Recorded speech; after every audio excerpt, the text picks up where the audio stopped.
Hello students, myself Lek Narwal. Today in this part of chapter 8 we will discussing about the female reproductive system. Let's start our topic.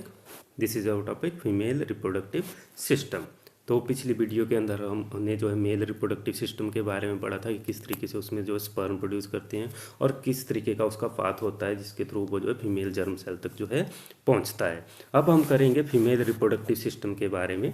The female germ cells और egg, तो female germ cell को ही जो है egg बोला जाता है। जैसे जो मेल जर्म सेल था उसको स्पर्म बोला जाता था, तो उसी तरीके से फीमेल जर्म सेल को क्या बोला जाएगा, एग बोला जाता है।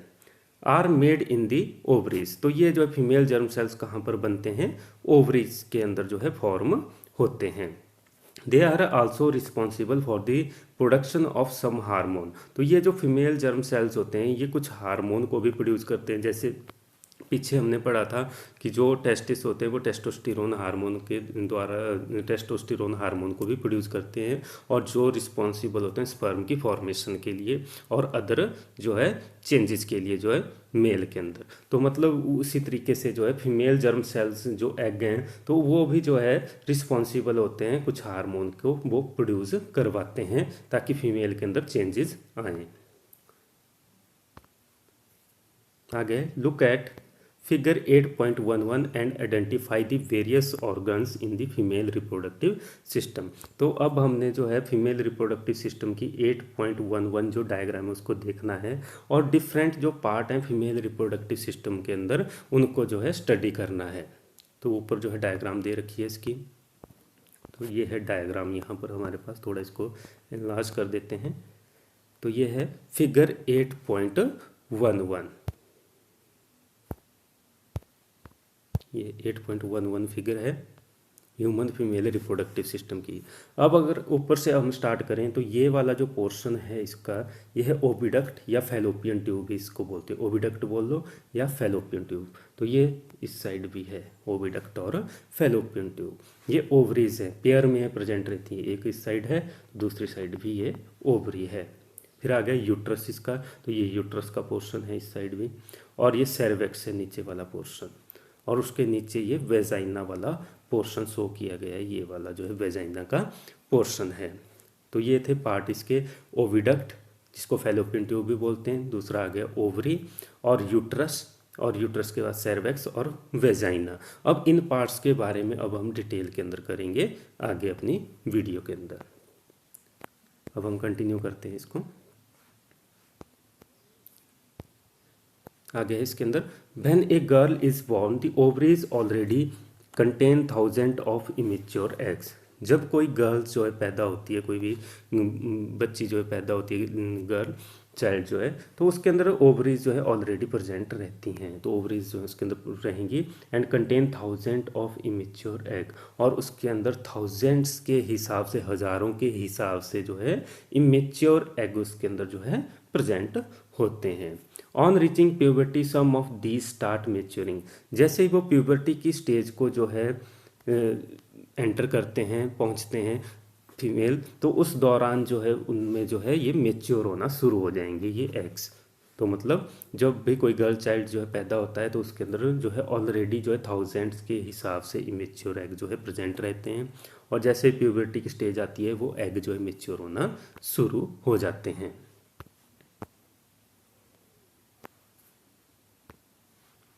One egg is produced every month by one of the ovary, तो एक एग जो है प्रोड्यूस किया जाता है हर एक महीने, एवरी मंथ हर महीने जो है एक एग जो है प्रोड्यूस किया जाएगा ओवरी के द्वारा जो है।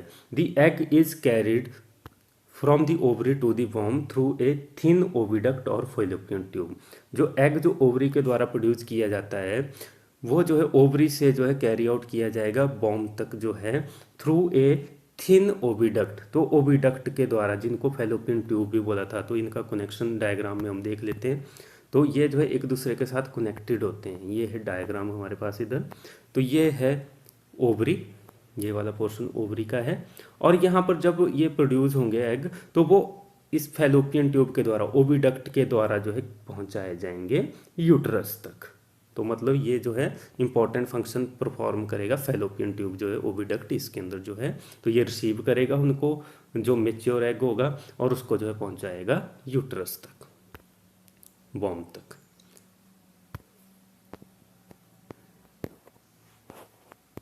यहाँ पर हम कर रहे थे The egg is carried from the ovary to the womb through a thin oviduct or fallopian tube। तो fallopian tube के द्वारा जो है वो पहुंचाया जाता है वॉम तक जो है। The two oviduct unite into an elastic bag like structure। तो जो दो ओविडक्ट होते हैं वो जुड़ के बनाते हैं एक elastic bag like structure known as the uterus, जिसको यूट्रस बोला जाता है। जैसा हमने डायग्राम के अंदर देखा है ऊपर, the uterus open into the vagina through cervix. और जो यूट्रस होता है वो ओपन होता है वेजाइना के अंदर सेरेवेक्स के द्वारा। तो अब हम देख सकते हैं इसको डायग्राम के अंदर ऊपर जो है क्लियरली। तो यहाँ पर है हमारी जो है फीमेल के अंदर जो है ओवरीज, और ओवरीज के अंदर जो है एग प्रोड्यूस हुए तो वो फैलोपियन ट्यूब जो है कैरी आउट करके जो है यूट्रस तक पहुँचा देते हैं। तो ये जो है दोनों फैलोपियन ट्यूब आगे जो है बैग लाइक स्ट्रक्चर बनाते हैं, ये है बैग लाइक स्ट्रक्चर, तो उसको यूट्रस नाम दिया गया। तो यूट्रस आगे जो है एक ओपनिंग रहती है जिसको सेरेवेक्स बोला जाता है, और ये जो सेरेवेक्स फिर कनेक्ट हुआ होता है वेजाइना के साथ जो है। तो ये वेजाइना का कनेक्शन जो है बना हुआ है। तो इस तरीके से ये पार्ट जो है अलग अलग हो जाते हैं। तो इस तरीके से हर एक पार्ट का जो है रिप्रोडक्शन के अंदर जो है एक अपना फंक्शन होता है। तो ये था डायग्राम के बारे में जो हमने अभी थ्योरी के अंदर भी इसके किया डिटेल के अंदर। The uterus open into the vagina, तो यूट्रस ओपन होगा वेजाइना के अंदर थ्रू सेरेवेक्स, सेरेवेक्स की हेल्प से। जो सेरेवेक्स छोटा सा पोर्शन था वो हमने देखा अभी, तो सेरेवेक्स की हेल्प से वो जो है किस में ओपन होगा, वेजाइना के अंदर। Sperm enter the vaginal passage during sexual intercourse. जब सेक्सुअल इंटरकोर्स होता है मेल और फीमेल का, तो जो स्पर्म होते हैं वो एंटर करेंगे वेजाइनल पासेज के अंदर सेक्सुअल इंटरकोर्स के दौरान। तो फीमेल जो स्पर्म जो है जब सेक्सुअल इंटरकोर्स हुआ तो वेजाइना के अंदर वो जो है स्पर्म एंटर हो जाएंगे उस दौरान।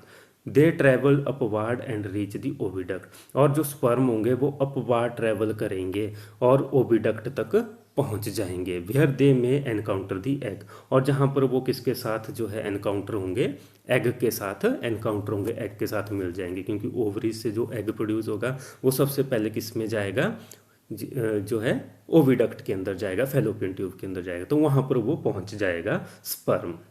The fertilized egg, the zygote get implanted in the lining of the uterus। तो जो fertilized egg है, अब जो है एग के साथ फ्यूज हो गया स्पर्म, तो वो हो गया फर्टिलाइज्ड एग। तो फर्टिलाइज्ड एग क्या हुआ, जब जो है स्पर्म जो है फ्यूज हो जाएगा, when sperm fuses with the egg, sperm fuses with egg in oviduct,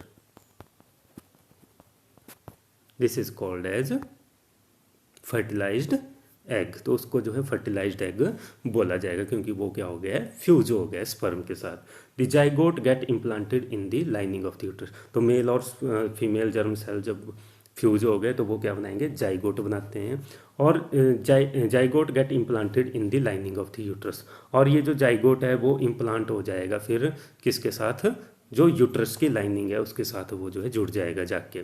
तो जो यूट्रस वाला पोर्शन है उसमें वो चला जाएगा जाइगोट, एंड स्टार्ट डिवाइडिंग, और यूट्रस के अंदर उसका जो है डिवीजन स्टार्ट होना शुरू हो जाएगा। We have seen in earlier section that mother body is design to undertake the development of the child.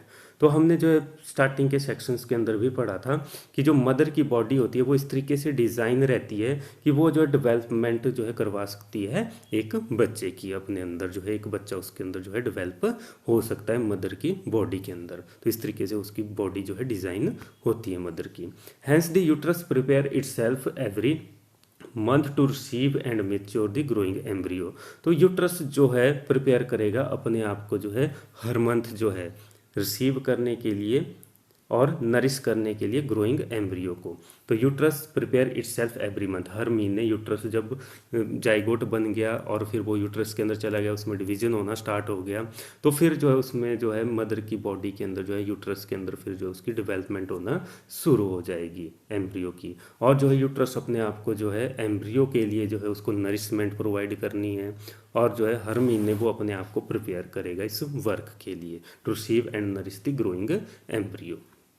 The lining thickens and is richly supplied with the blood, तो जो लाइनिंग होगी उसकी uterus की वो थिक होती चली जाएंगी, and richly supplied with the blood, और उसमें जो है ज़्यादा से ज़्यादा अमाउंट में जो है ब्लड पहुंचेगा to nourish the growing embryo, ताकि जो एम्ब्रियो डेवलप हुआ है जाइगोट से तो वो एम्ब्रियो को जो है पूरी नरिशमेंट उससे मिल सके। तो इस तरीके से ये काम करता है यूट्रस। तो मतलब यूट्रस का काम क्या हुआ, एक तो वो उसको जो है जाइगोट को अपने अंदर रखेगा, ठीक है, और साथ ही साथ वो जो है अपने अंदर चेंजेस लाएगा ताकि वो उसको नरिशमेंट प्रोवाइड कर सके जो एम्ब्रियो है, ग्रोइंग एम्ब्रियो, ताकि उसकी जो नरिशमेंट और जो ब्लड की सप्लाई उसको जो है कंटिन्यूसली पहुंचती रहे। The embryo get nourishment nutrition from the mother's blood with the help of a special tissue called as placenta.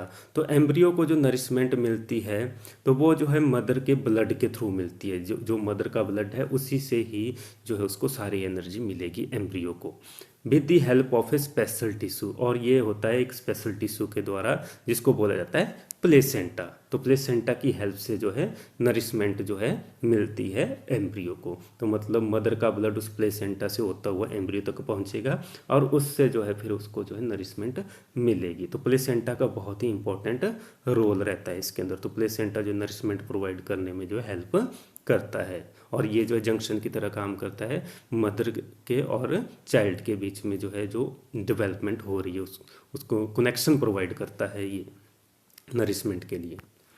This is a disc which is embedded in the uterine wall, और ये disc like structure होता है जो कहाँ पर जुड़ा हुआ होता है, यूट्राइन बॉल के साथ जो है जुड़ा होता है। It contain villi on the embryo side of the tissue, और इसमें जो है जो एम्ब्रियो वाली साइड होगी उसमें बिलाई प्रेजेंट होंगे। तो जो एम्ब्रियो है उसकी साइड में उसमें जो है बिलाई प्रेजेंट होंगे। बिलाई का पता है छोटी क्लासेस से पढ़ते आ रहे हैं, हेयर लाइक स्ट्रक्चर्स होते हैं जो क्या करते हैं सरफेस एरिया बढ़ा देते हैं नरिशमेंट के लिए। तो मतलब जो सरफेस एरिया को बढ़ा देंगे ये जो है, और उससे क्या होगा जो एम्ब्रियो है उसको ज़्यादा से ज़्यादा अमाउंट में जो है एम्ब्रियो के टिश्यू को जो है नरिशमेंट मिलेगी ब्लड से। तो ये इसका प्लेसेंटा का जो है काम होता है। On the mother sides are blood spaces which surround the villi, और मदर की साइड में क्या होंगे ब्लड स्पेसिस होंगे जो सराउंड होते हैं बिलाई के द्वारा। तो ये भी बिलाई के द्वारा ही सराउंड रहते हैं। This provide a large surface area for glucose and oxygen to pass from the mother to the embryo.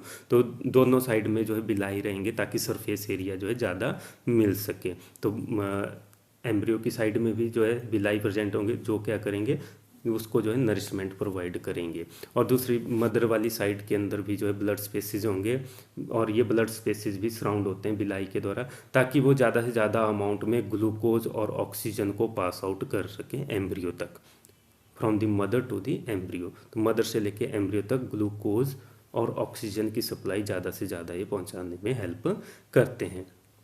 The developing embryo will also generate best substances, और जो एम्ब्रियो डेवलप हो रहा है तो वो बेस्ट सब्सटेंसेज भी जनरेट करता है which can be removed by transferring them into the mother's blood through the placenta.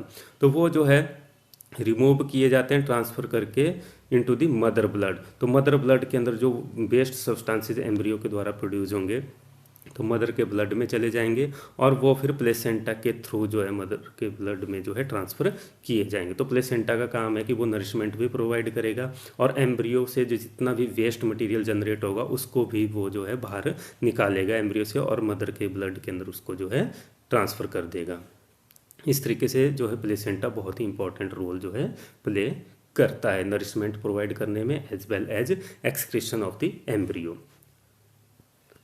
Placenta का रोल आ गया कि ये जो है नरिशमेंट भी प्रोवाइड करेगा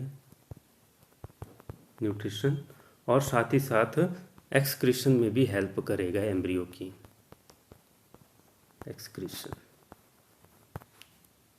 ऑफ एम्ब्रियो वेस्ट। तो एम्ब्रियो वेस्ट को एक्सक्रीट करने में भी हेल्प करता है। आगे है इसके अंदर the development of child inside the mother's body take approximately 9 month. तो जो 9 मंथ का टाइम लगता है जो है चाइल्ड को डेवलप होने में मदर की बॉडी के अंदर। तो 9 महीने तक जो है फीमेल जो है कैरी करके रखती है चाइल्ड को अपने अंदर, और उसकी जो जितनी भी रिक्वायरमेंट रहती है ग्रोथ के हिसाब से तो वो जो है मदर की बॉडी से ही पूरी होती है। तो मदर के ब्लड से जो है नरिशमेंट वो लेता रहता है। The child is born as a result of rhythmic contraction of the muscles in the uterus।